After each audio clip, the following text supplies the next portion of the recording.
નિર્વાણ પ્રકરણ. પરમાત્મા સર્વાત્મક અને સર્વાતીત છે, આનું પ્રતિપાદન અને મહાત્મા પુરુષના લક્ષણ તથા આત્મકલ્યાણ માટે પરમાત્મા વિષયક યથાર્થ જ્ઞાન અને પ્રાણ નિરોધરૂપ યોગનું વર્ણન. શ્રી વશિષ્ઠજી કહે, રામ, આ અજ્ઞાન અત્યંત બળવાન છે. આનું બીજું નામ છે અવિદ્યા. તે અસંખ્ય જન્મોથી ચાલ્યું આવે, તેથી તે દઢ થઈ ગયું. દેહની ઉત્પત્તિ વિનાશમાં બહાર અંદર બધે સઘળી ઇન્દ્રિયો તે અવિદ્યાનો સતત અનુભવ કરે, તેથી તે અવિદ્યા દઢ થઈ ગઈ. કેમ કે પરમાત્માના સ્વરૂપનું યથાર્થ જ્ઞાન તો કોઈ પણ ઇન્દ્રિયોનો વિષય નથી. મન સહિત 6 ઇન્દ્રિયોનો વિનાશ થઈ જતા તે સત સ્વરૂપ પરમાત્માનું યથાર્થ જ્ઞાન જ કાયમ રહે. ઇન્દ્રિયોની વૃત્તિથી અતીત હોવાના કારણે તે પરમાત્માનું સ્વરૂપ પ્રાણીઓને પ્રત્યક્ષ કઈ રીતે થઈ શકે? કેમ કે પ્રાણી તો પદાર્થોનો અનુભવ મન ઇન્દ્રિયો વડે કરે. એ રઘુનંદન, જે પ્રમાણે પરમાત્માના જ્ઞાનના અભ્યાસમાં વ્યસ્ત રાજા જનક પરમાત્મા તત્વને યથાર્થ રૂપે જાણીને પૃથ્વી પર વિચરતા હતા, તે જ પ્રમાણે તમે પણ વિચરણ કરો. ભગવાન નારાયણ જીવોના કલ્યાણ માટે વિભિન્ન લીલાઓ કરવાના જે નિશ્ચયથી પૃથ્વી પર અનેક યોનિમાં અવતાર લે, તે જ નિશ્ચય વાસ્તવિક યથાર્થ જ્ઞાન છે. એ રઘુનંદન, જગદંબા પાર્વતી સાથે રહેનારા ત્રિનેત્રધારી મહાદેવજીનો યા રાગ રહિત બ્રહ્માજીનો જે નિશ્ચય છે, તે જ નિશ્ચય વાસ્તવિક છે. તમારો પણ તે જ નિશ્ચય હોવો જોઈએ.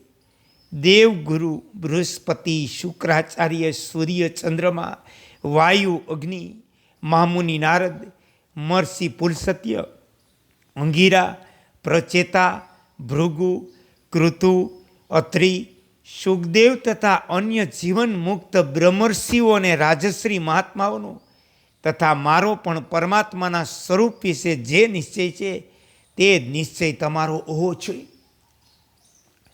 શ્રી રામચંદ્રજી બોલ્યા કે, ભગવાન, હે બ્રહ્મન, જે નિશ્ચયના કારણે આ ઉપર જણાવેલા મહાબુદ્ધિમાન ધીર બૃહસ્પતિ વગેરે શોક રહિત થઈને સ્થિત છે, તેનું તાત્વિક રૂપે મને વર્ણન કરી આપ કહેવાની કૃપા કરો.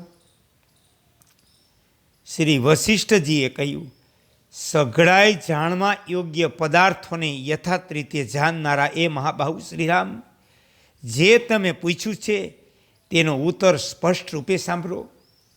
તેનો એ જ નિશ્ચય છે જે હું તમને જણાવી રહ્યો છું. એ શ્રીરામ, જે કાંઈ પણ આ ભોગરૂપ સંસાર સ્થિત દેખાય, તે બધોય નિર્મળ બ્રહ્મ છે. બ્રહ્મ જ જીવાત્મા છે.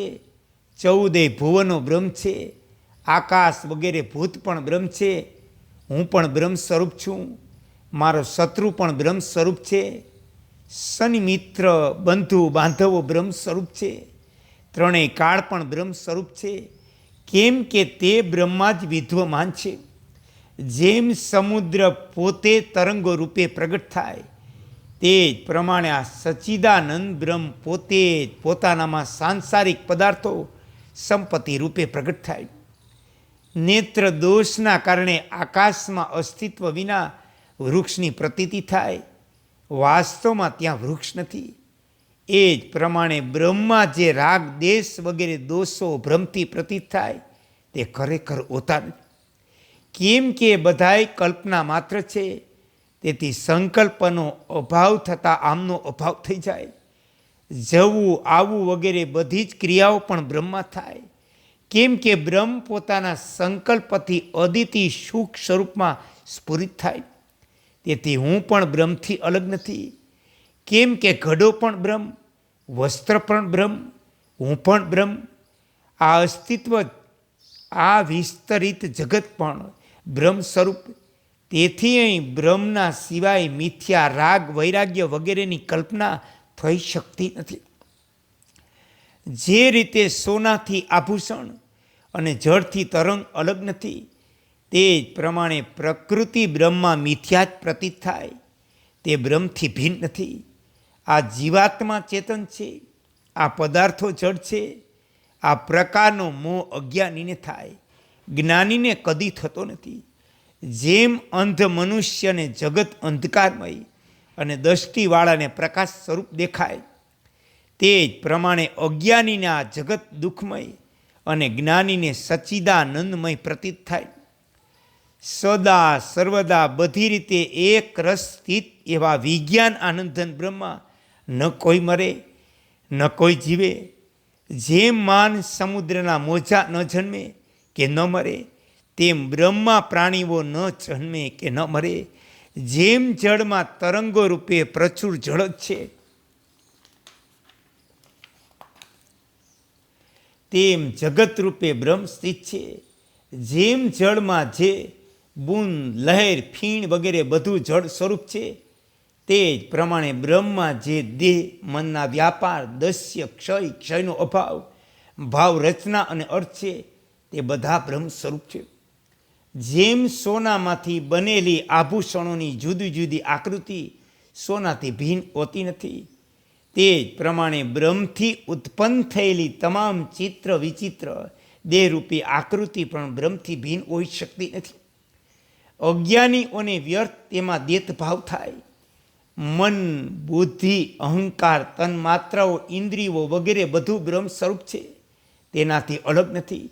એટલું જ નહીં, બ્રહ્મથી અલગ સુખ દુઃખની પણ સત્તા નથી. બ્રહ્મને બ્રહ્મ ન જાણવાથી અજ્ઞાનીના માટે તે પ્રાપ્ત હોવા છતાં અપ્રાપ્ત છે. જેમ સોનાનું જ્ઞાન થયા વિના સોનું મળી જાય તો પણ ન મળ્યા જેવું, બ્રહ્મને બ્રહ્મ જાણી લેવાથી તુરત બ્રહ્મ પ્રાપ્ત થાય. કર્તા, કર્મ, કરણ, કારણ, વિકારોથી રહિત સ્વયં સમર્થ મહાન આત્મા બ્રહ્મ છે, એમ બ્રહ્મ જ્ઞાનીઓ કહે. હે કૃષ્ણ, હે કૃષ્ણ, હે કૃષ્ણ.